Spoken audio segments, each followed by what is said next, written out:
One of the most iconic images in Formula One history is that of Nigel Mansell's tyre exploding during the 1986 Australian Grand Prix, held around the Adelaide Street Circuit in those days. This was long before the days of Albert Park in Melbourne hosting the race. Now, a lot of younger Formula One fans may not actually know what happened here. Why did Mansell's tyre explode, and why was this so significant in the history of Formula One? Why is this an image that is constantly shown when looking up the classic era of Formula One in the 1980s, the turbocharged era, the era of true engineered insanity, in my opinion? Well, I'm going to go through that for you guys today. I'm going to give some background as to why this was so significant, and of course give the reason why his tyre actually exploded, because for very good reason, that is something that is very rare. We don't often see tyres exploding in Formula One, getting that spectacular of a puncture. The Australian Grand Prix was the final round of the 1986 season,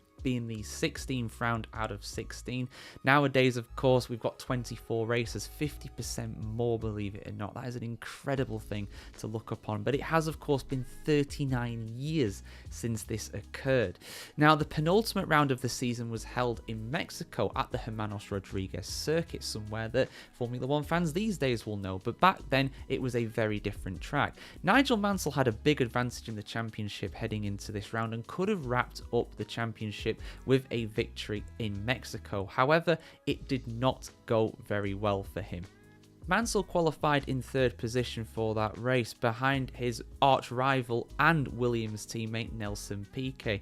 The other driver that was in the running for the championship was Alain Prost in the McLaren in 6th place. The McLaren was well off the Williams during this season, but at the end of the day, Prost's consistency was key in this championship battle, something I will get into as we go through the video. But it all went wrong for Mansell at the start. Mansell didn't select first gear for the start, something that's pretty fundamental in all of racing, and lost a lot of positions as a result. He fell all the way down to 18th place, and he actually had a very good recovery drive to get back up to 5th and get 2 points. Yes, 5th place, got 2 points back in these days. Only the top 6 scored points. He was a lap down from the leader, a surprise winner in the form of Gerhard Berger's Benetton. Alain Prost, though, significantly was in 2nd place.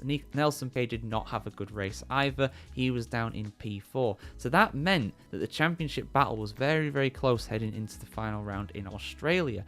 Nigel Mansell was on 70 points, Alain Prost was on 64 points, and Nelson Piquet was on 63 points. Just for reference, you only got 9 points for a victory during these days, so it was still looking good for Nigel Mansell. Mansell qualified on pole position for the Australian Grand Prix, but he lined up alongside Nelson Piquet on the front row at the start of the race. Surprisingly, though, it was a certain Ayrton Senna that led on the first lap. Eventually, Senna would fade away as his Lotus didn't have the same pace of the Williams, but Nelson Piquet was leading instead of Nigel Mansell. Keke Rosberg, who was Alain Prost's teammate at McLaren, did lead for a short while, but Rosberg unfortunately retired from what I believe was his final Grand Prix. I know it was his final Grand Prix for McLaren. Partway through the race, Nelson Piquet spun, taking on no damage but losing time crucially to the likes of Alain Prost. Something that's often overlooked during this race is the fact that Alain Prost actually had a puncture, and he dropped down to 4th position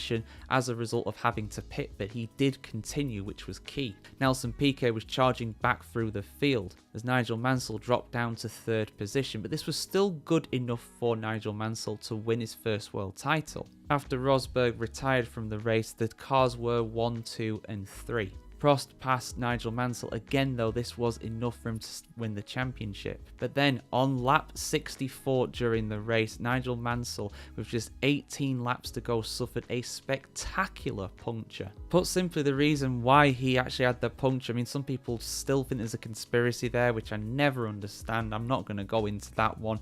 But at the end of the day, it was just tyre wear. Prost had a puncture, Rosberg had a puncture, and because of Nigel Mansell's puncture, he dropped out of the the race. He was out, he couldn't make it back to the pits.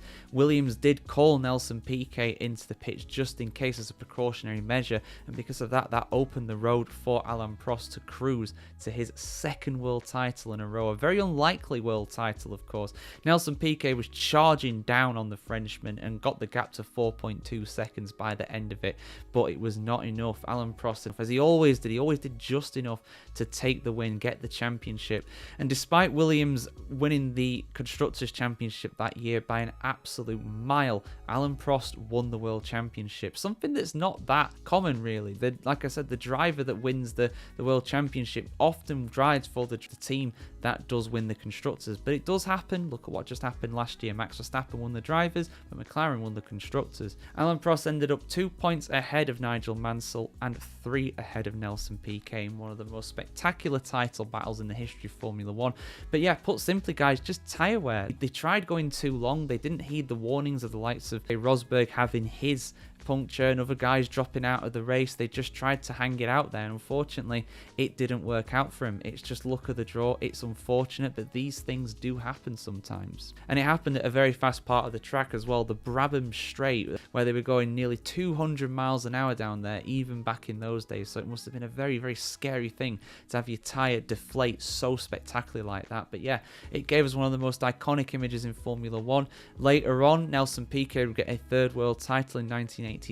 Alain Prost would become a 4-time world champion, winning in 1989 and also 1993 for Williams too, and Nigel Mansell did get his only world title in 1992. So eventually all these three did rather well, and Ayrton Senna, well, he became an absolute legend. Little mention to that guy. He did rather well after that point, especially when he joined a certain McLaren and Alain Prost. But yeah, just one down from memory lane, guys. I did a video a long time ago, not voiceovering, but just, you know, going over the puncture and why it's such an iconic image and how it actually happened. Well, there we go, guys. Hope that answered your question. Why did Nigel Mansell's tyre explode during the Australian Grand Prix in 1986, and why was it so significant? There you go.